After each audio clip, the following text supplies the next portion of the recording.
Pennsylvania's Medicaid will stop covering medication for obesity loss only. In Pittsburgh, a 30% tax increase has been proposed. The state has landed a manufacturer's first Northeastern factory. Also, an absolutely incredible bag.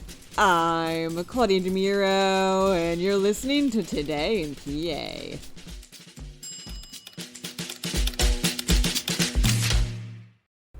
Starting in January, Pennsylvania's Medicaid medical assistance will limit access to popular weight loss drugs like Ozempic and Wegovy, reports WESA.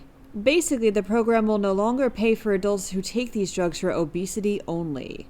However, coverage will continue if you're taking them for diabetes or other conditions. This move is an effort to reduce Medicaid costs, which have been driven higher by GLP-1 receptor agonists, which make up these insanely popular but pricey weight loss drugs. The Shapiro administration thinks this will help to reduce more than $1.3 billion the state expects to spend on the medications this year.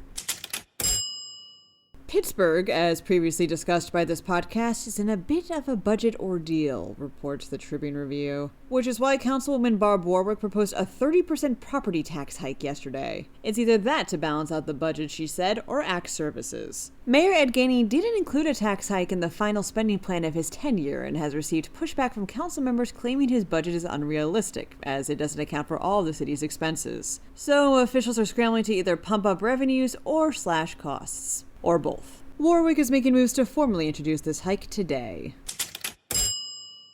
Drink Pack is a West Coast canned beverage manufacturer that works with popular drink companies you might recognize, like Liquid Death and Celsius, states the Philadelphia Inquirer. According to Governor Josh Shapiro, the state's Commerce Department, quote, competed aggressively against other states, unquote, to make sure Drink Pack's first factory in the Northeast would be in Pennsylvania.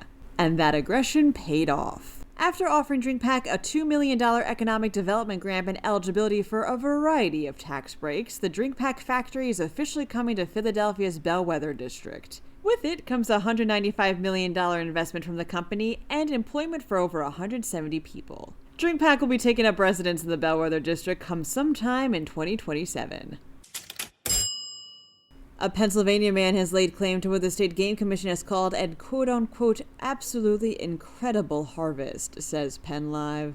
Nate Miller managed to bag a 7'5", 717-pound black bear a few weeks ago in Moraine State Park in Butler County. And at 717 pounds, this might be the biggest black bear that was bagged for the year. Nate plans on mounting the bear. Wrote the commission via Facebook, quote, an unforgettable day, an incredible harvest, and a memory that will last a lifetime. That wraps up today's episode. For even more Pennsylvania news and beyond, drop by PennLive.com. Also, please don't forget to rate this podcast wherever you may listen to it, and to leave a comment or two if you can. Thanks in advance, and as always, thanks for listening. I'm Claudia Dimuro, and see you tomorrow for more Today in PA.